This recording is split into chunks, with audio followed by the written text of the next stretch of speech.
Welcome back, guys. It's craft time. Let's go ahead and get started.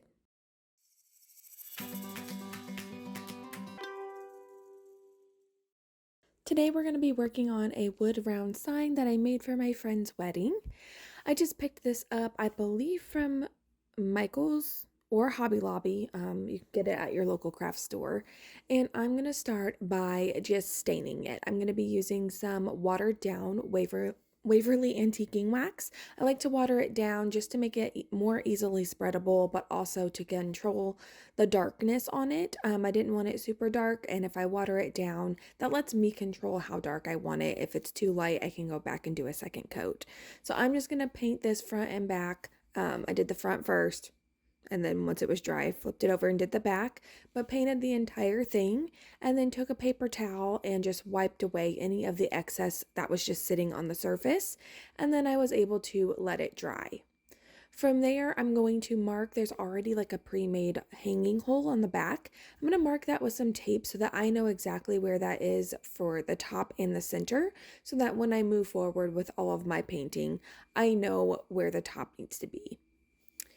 I'm going to be using some painter's tape to help tape off some lines. I'm going to do like a series of blocked colors and lines here. So I'm just going to use that to help guide and keep everything nice and straight. So I'm just going to play around, put it down where I want to, and then press all of the edges to make sure that it's sealed properly. And then from there, I want to make sure that there's no bleeding or excess paint that's going to go through the bottom. So I'm going to take some Mod Podge, or you can take a clear paint that you have, or if it was a painted background, whatever your base color was. All of those things would help in this situation, and you're just going to paint the edge where you're going to be painting. For any stenciling or anything like that, this is the perfect thing that you want to do to keep any bleeding from happening. So what this helps with is the Mod Podge will be what goes under the paint if there is a bleeding or a loose spot. And then when you peel it away, the paint will just be sitting on top of the tape, and it'll keep you nice, crisp, clean lines. So I went in with some white chalk paint and painted up this entire thing after that Mod Podge had dried. And I believe I did 2 coats on this. I used my heat gun to kind of help dry things in between and speed along the process a little bit. And then once it was nice and dry, I took that and I ran that heat gun along the tape just to kind of help heat up the tape a little bit. It just helps remove, kind of like release the sticky on the tape so that you can peel it off without having any weird peeling or ripping or anything. And then I'm going to seal in this first base. I'm using some polyacrylic to do this, and this is going to be the base of the entire round. So I just want to seal it in and make sure that it's not going to peel or go anywhere as I put tape down for all of the next steps. So I'm going to be doing some different types of lines. So I'm just, again, laying my lines out, trying to make everything symmetrical, putting them wherever I want. Here I'm going to do the full side on the left, that line on the left side, and on the bottom. I'm going to be using this blue chalk paint. I don't remember the name of this, but it's really pretty. And I think I did 2 full coats for this as well. So I'm just letting it dry in between each time, making sure it's fully dry, and then going in with my next coat. Now, before peeling this off, I am going to be using a gold leafing pen. This is the Krylon 24K gold leafing pen to add in even more lines and pops of color. I wanted to use one of the lines that was already down there, so I went ahead and added an extra piece of tape where I wanted it to be, and now I'm going to pull everything off now that it's dry. I'm just, again, using my heating gun to kind of help. It just makes it a lot easier to peel it away, and again helps keep things from peeling the paint up or from it sticking to the surface too much and possibly peeling up anything underneath the tape.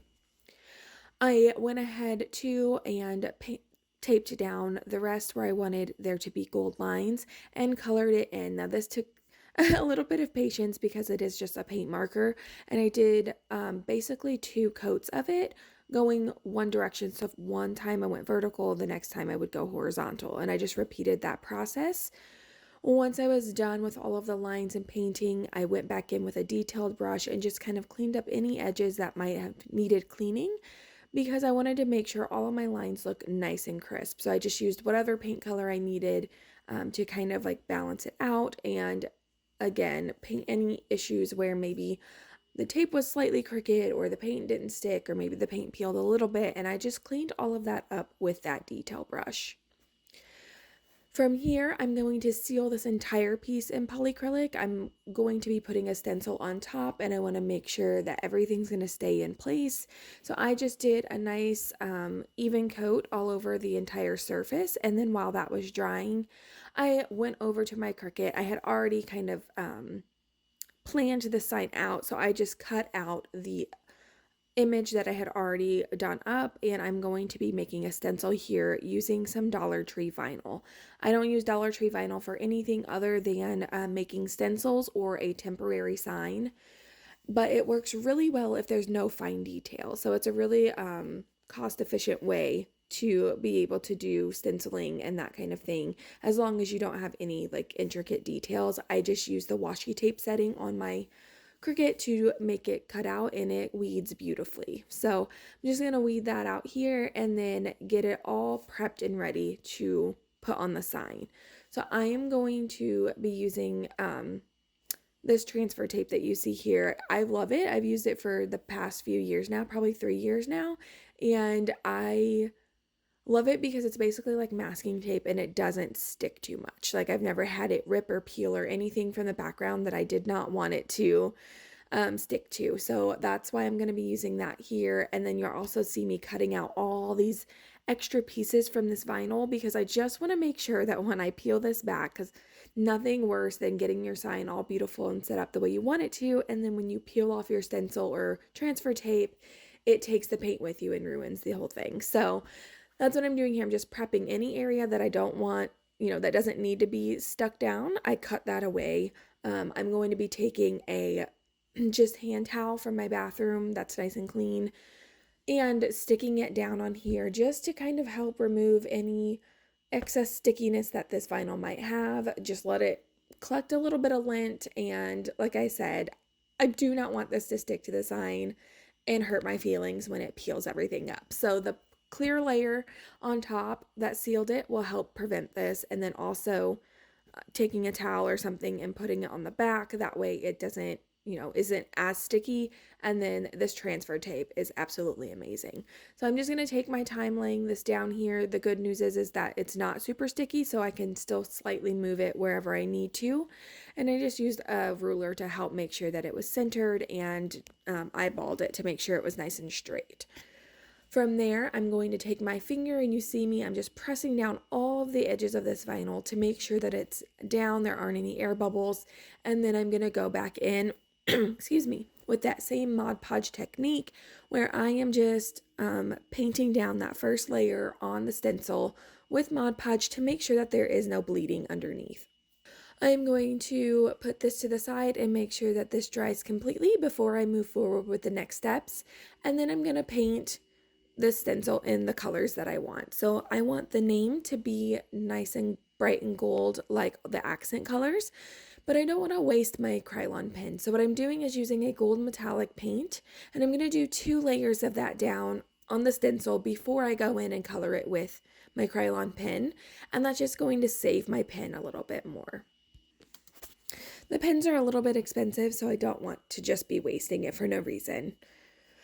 After that, while it's drying, I'm going to work on the words the and family, and I'm going to go back in with that blue chalk paint, and I'm going to just let that dry. I think I ended up doing maybe 4 coats. So what I do is I like to do a nice thin, even layer and just layer it instead of doing any thick layers. That way I know everything dries, it looks good, it's all going to be nice and cohesive. Like I said, if you do it nice and thin and even, yeah, you're waiting a little bit longer, I guess, because you're doing more layers, but you're waiting less because it dries a lot quicker. So it's kind of like, what do you want to deal with? I think it's easier to control and looks better if you do it thin and even throughout. So again, I think I did 4 coats on the 2 words in blue, and then I did 2 coats of the gold on the last name, and then from there I did 2 coats of the Krylon pen. And when I did that, I did the same as before, where I basically went down all of the edges and then colored it in going one direction. And then when I let that dry, and you have to let it dry completely, or else when you go in with your next layer for this pen, it will kind of peel or like rub the other paint away. So you need to have some patience. But then I did the opposite direction, and this just helped ensure that everything had nice, even coverage, and I wasn't missing any spots, and that like the shine on it all kind of looked the same as well. That might not bother other people, but I think I have some problems, guys. So that's just my method on what I did. And then I let that dry thoroughly, and then I peeled away the vinyl. So I'm just going to carefully go in nice and slow, peel this away, and then you're also going to see me kind of cutting the vinyl as I go. This is also a personal preference. I don't know if it's ever happened to you guys where you're going and you're focused on one side and you accidentally drop the vinyl and it touches down, and it can sometimes mess things up. So I just don't like to take any chances when you work this hard. Like this sign, I know you're gonna see it here in this short video, but it took me hours to do. So I'm just gonna, like I said, take my time, cut away any excess vinyl so it's not dropping and touching anywhere I don't want it to be. And I'm just going to, you know, weed out all of those middle parts and come back in like before with my detail brush and touch up any of those lines to get it nice and crisp. After that, I sealed the entire thing front and back with my 2X Rust-Oleum clear. I think I used the gloss just to keep that shine. And then it was time to pick out the foliage that I wanted to add to here. So I kind of did a dry run where I just laid it out to make sure it looked good. And then I'm using my staple gun to attach it all down. That way I know it's not going to go anywhere in the future. You can use hot glue if you want, but I don't know if they're going to put this outside or not. So I just wanted to make sure it is going to stay where I put it and not just kind of melt off the front. So I also did put a wire hanger on the back just in case that little hole does not do it for them. I love this sign and how it turned out. I would love to know what you guys think about it in the comments below. Consider giving me a thumbs up and possibly subscribing to my channel. I'm so grateful for each and every one of you. And I'm just going to take you in for a closer look and see you next time.